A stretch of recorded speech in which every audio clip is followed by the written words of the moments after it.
Good morning. My name is Julie Dastu, and I'm a registered psychologist who works with student services at Louis.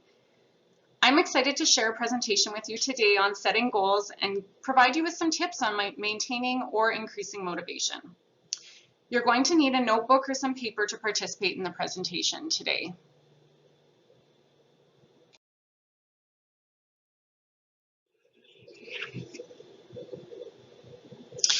These are the main topics that I will present today. I'll talk about some tips for setting goals. Then you'll have the opportunity to set some goals. Let's all be honest, setting a goal and staying on course until you achieve it can be pretty challenging sometimes. So I'll also talk about some tricks to stay motivated, and then we'll finish off the presentation with an idea for exploring your future dreams and goals.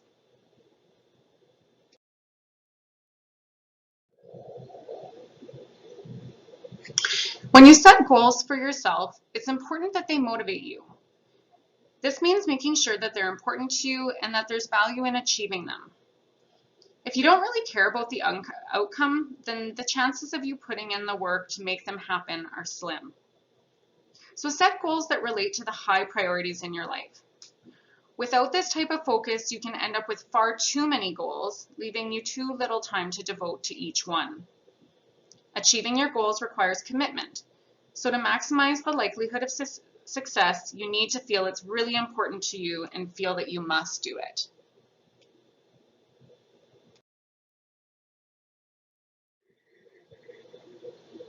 So this is Susie. She's a competitive soccer player. She loves to play the piano and read. She likes to spend time with her friends. She has a full course load in grade 11 and she works a part-time job. So I'm sure that some of you are in similar situations where you're trying to manage multiple things at once. Now that many of the sports, leisure, and social activities are happening again, balancing all these things, school, work, friends, family, and activities that we want to be involved in might be a challenge for many of you. And when we've got lots going on or a lot on our plates, it's especially important to prioritize when setting our goals and making sure that we determine what it is that we value most.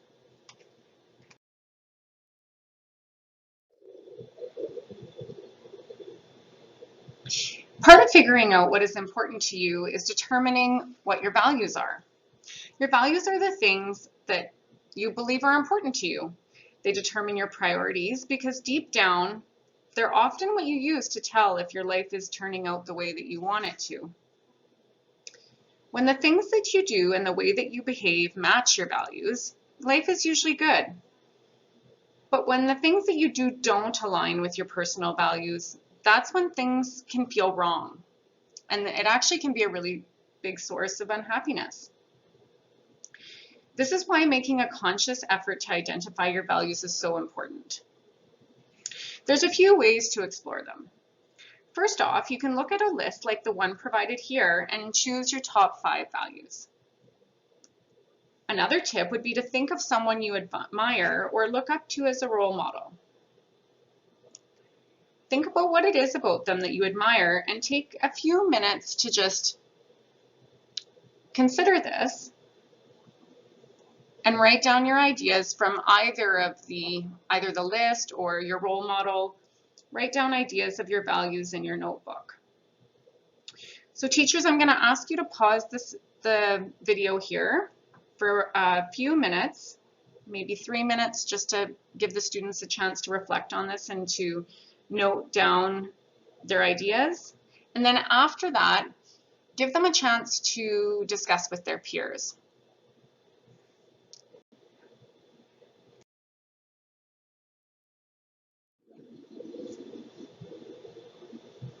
You've probably already heard of SMART goals before, but I just want to highlight again the importance of making sure that your goals that you choose are not too general, that they're specific. So what exactly is it that you want to do? Measurable, so is there a way to know that you've reached your goal? Achievable, so is it something that you're capable of doing? Is it within your power to accomplish it? Realistic, Is it something that's realistically achievable within the time frame that you're thinking? And timely. So make sure that you give yourself a time frame for how long you want to spend or how long you plan to spend to reach your goal. Keep in mind that some of these things can also be adjusted as you go along. Nothing is set in stone.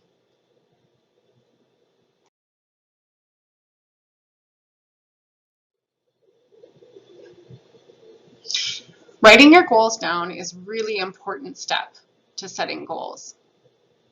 So research has shown that students who identify and write down their goals are much more likely to accomplish their goals.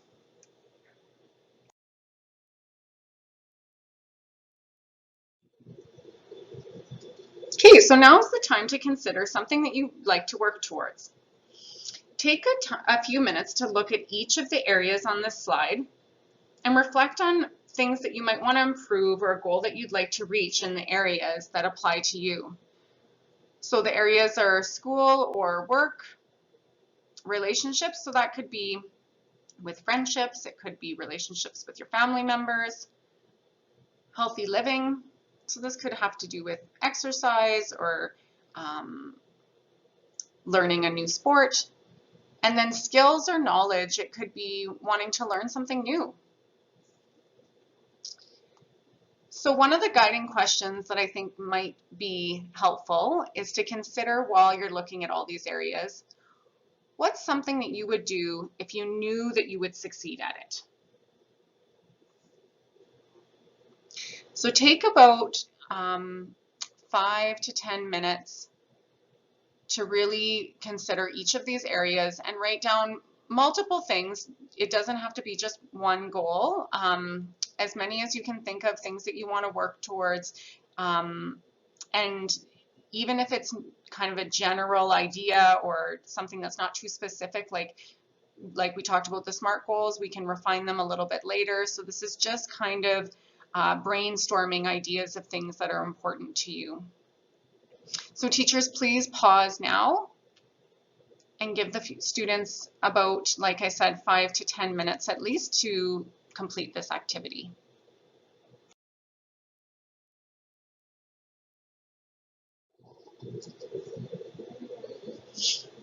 So now I'm going to ask you to look at all the ideas that you came up with on the brainstorming session and choose just one goal.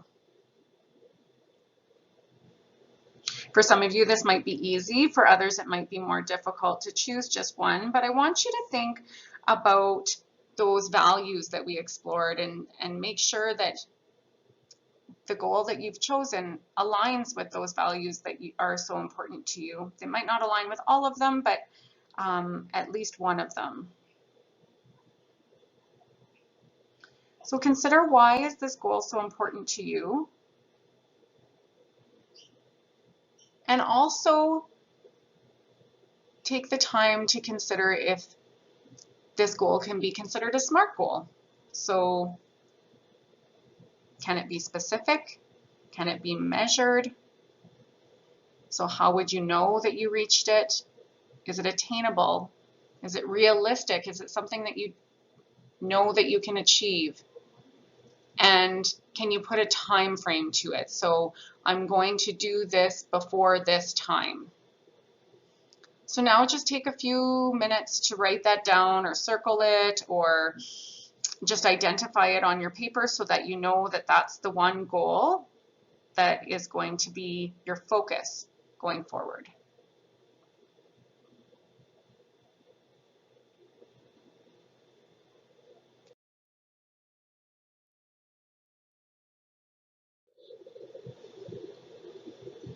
Now that you've set your goal, here are a few tips on how to stay motivated. Look at your goal and decide if you can break it down. For instance, if you set a goal to achieve a certain grade in a course, you could start by committing to just 15 extra minutes of study every day in that course. Our brains prefer short-term rewards, and so breaking it down into smaller tasks is best. So think about it. Which is easier to consider doing? 15 minutes of study every day or improving my grade by this much by the end of the semester. Sounds a lot more overwhelming, doesn't it? So also another thing is to sometimes when we're starting to consider how to move forward and work towards reaching a goal, we want to pick kind of the perfect way to start. And so don't take too much time figuring out exactly what that first step is going to be. Really moving forward and doing something towards your goal is better than not doing anything at all. So just try something, think of something and try it.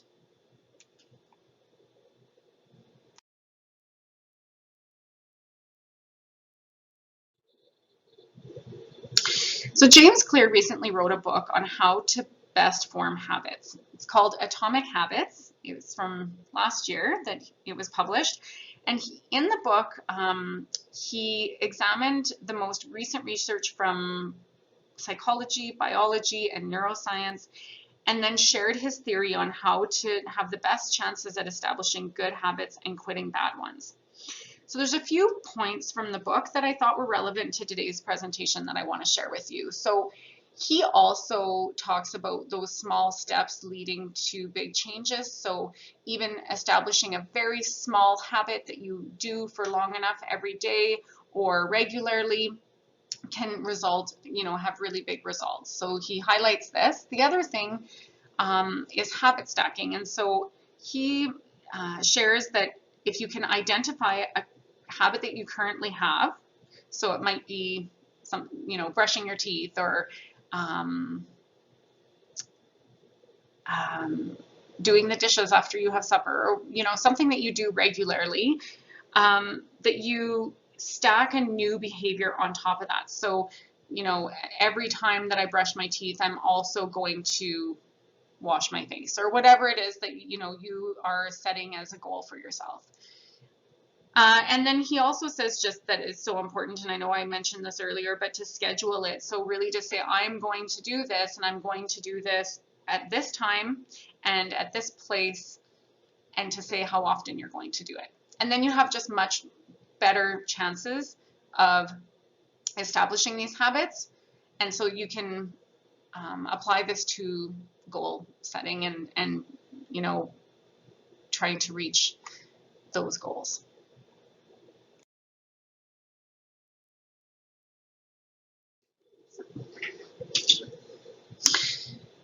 So visualization is a powerful tool for boosting motivation. Basically, it's imagining yourself reaching the goal.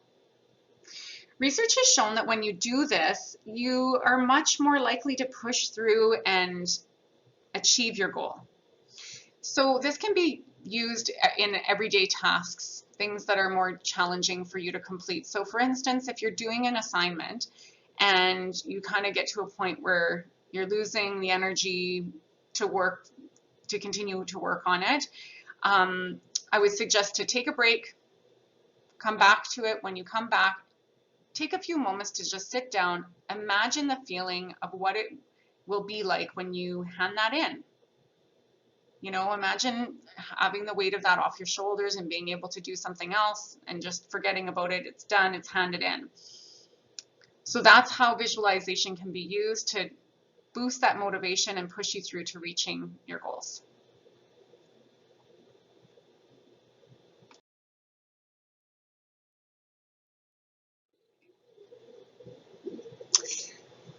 Anticipating obstacles is really important when you're trying to reach a goal.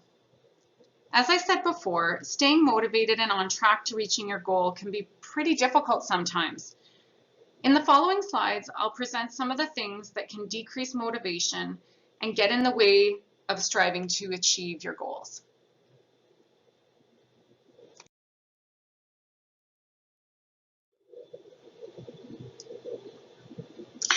A major obstacle, and something that many of us are all too familiar with, is procrastination. We all procrastinate sometimes, but when it prevents us from reaching our goals or results in negative consequences, it can really get in the way of success. Here I've listed some of the thoughts that we have prior to procrastinating. We can respond to these thoughts in different ways, some being helpful and others being unhelpful and ending up resulting in that procrastination. So for example, if you have the thought, I'm really tired, you could respond to that with the unhelpful conclusion of, I'm better off doing it after I have rested. Whatever it is that you have to do, you're putting off, so you're procrastinating. Or you could have a helpful conclusion and look at it and say, but I could still make a small start now. So can you see how the same thought can result in totally different ways of viewing it and also action?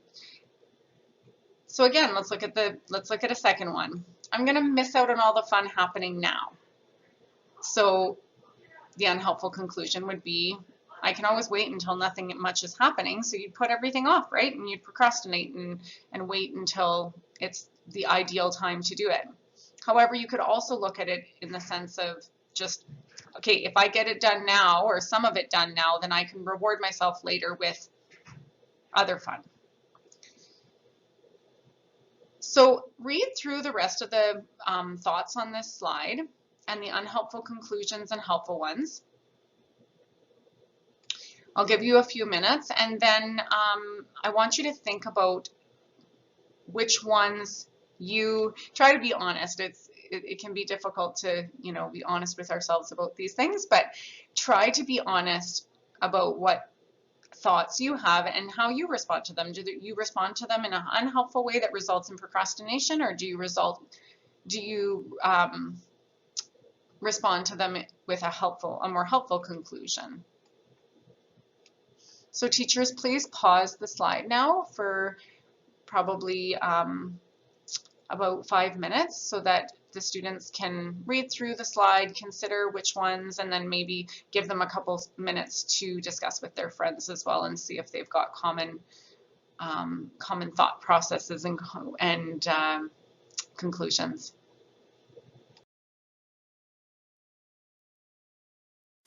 You take action, then you get a reward, and then you have motivation to take more action.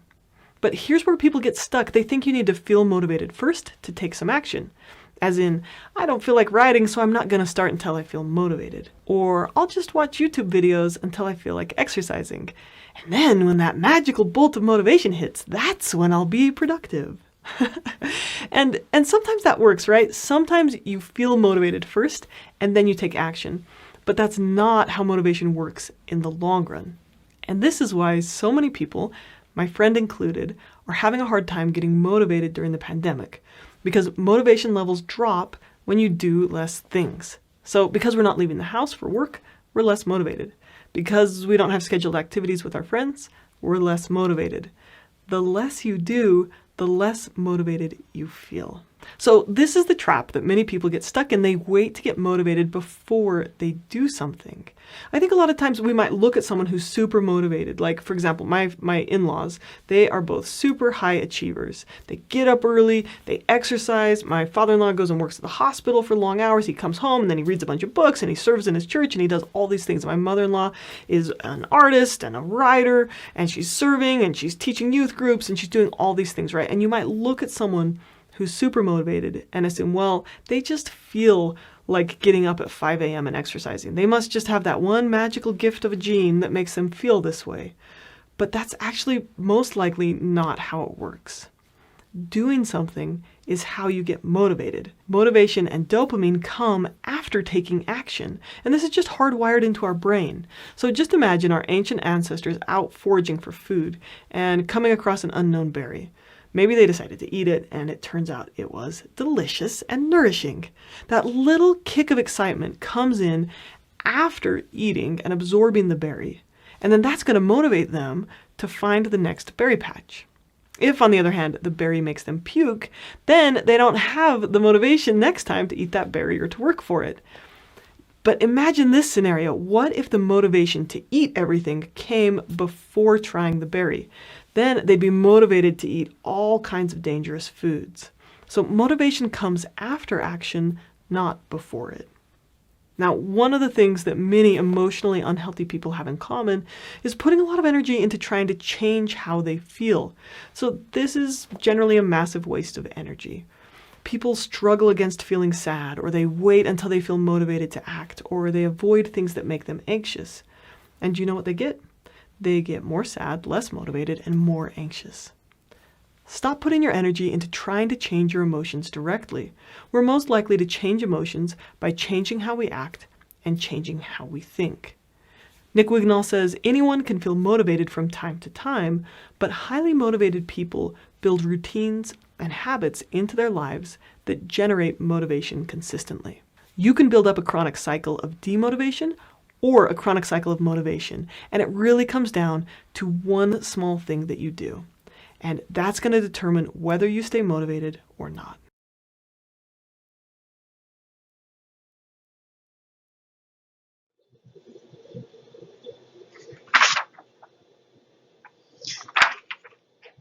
So black and white thinking is what we call a cognitive distortion, and it's something that's very common in teens.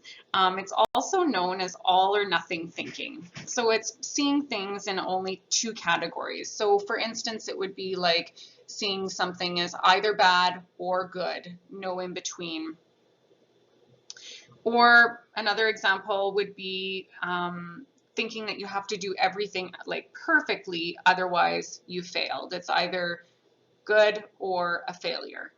And so this is really important to anticipate this, because often when we set a goal, we have a plan and we want it to all go as planned, and life is messy, right? Things don't always go as planned. And so just keeping in mind that just because something doesn't go as you had planned or anticipated, that doesn't mean that you have to completely give up on your goal, or that you failed at reaching your goal. It might just call for a time of adjustment or to review the goal. At this point, I also want to mention that as we grow and change, as we grow older, things can change in our lives, and our values can even shift a little bit. The things that are important to us can change as well. And so it's really important to know that our goals can change with this, and what we want for ourselves can change as well. So just being really kind with ourselves, and not being really stuck on one thing, knowing that any progress is progress, moving ahead, moving forward is better than standing still. And so just anticipating this is really important as you push ahead towards reaching your goals.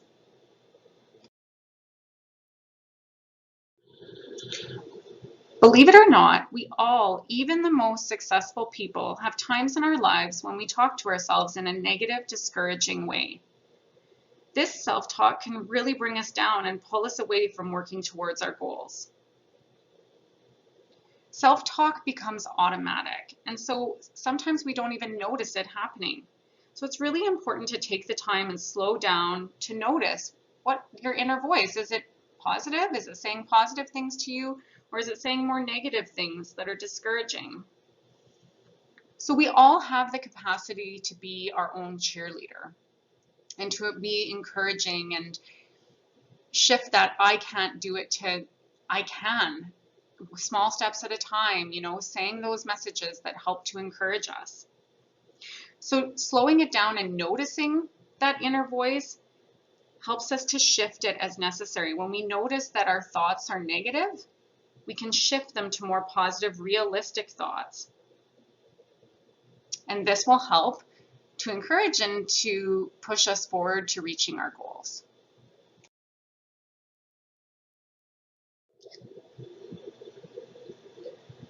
So let that cheerleader be the voice that you're hearing. Remember that when you're doing those visualizations, they should be framed with positive thoughts. So not only are you imagining yourself reaching the goal, but you're being that cheerleader and talking to yourself positively. If you feel like there's a negative thought that intrudes your mind in response to that visualization, where it's kind of criticizing you or bringing you down, combat it with a positive thought. So for example, if you think to yourself, I'm never going to accomplish this, Meet that negative thought with a positive twist. I might not have been able to accomplish it before. I might not be there yet, but I can now. I'm on my way. Or I hit some obstacles along the way, but I will accomplish this.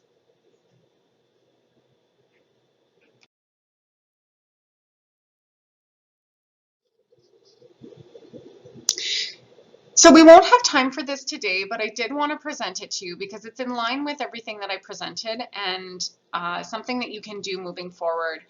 So I'm sure some of you have heard of vision boards before. It's a really cool idea of how to represent your dreams and your goals in a visual way and to remind yourself of those dreams and goals. And so I just wanted to highlight for everyone that, you know, a lot of the vision boards that we see are like the one that's posted on the slide today, that where they've been, you know, magazine cutouts and glue and everything has been used to do it a kind of a paper copy, and you're more than welcome to do that if you have those materials at home. But I also wanted to highlight that there are digital apps that are available that you could create your own vision board online, and that you could have, you know, maybe save a screenshot of it and have it as your background on your phone. So it's really important. This could be kind of another way for you to visualize. So rather than just visualizing yourself reaching your goal in your mind, you're, you know, seeing the this representation of what your goals and dreams are right in front of you every time you open your phone. And so check these out. The digital apps are called Canva, PicMonkey, and VisuApp. These are just three. There's other ones that are available as well, but those were the three that I had kind of checked out and I thought might be useful. So good luck with that, and I hope that some of you get the chance to try it out.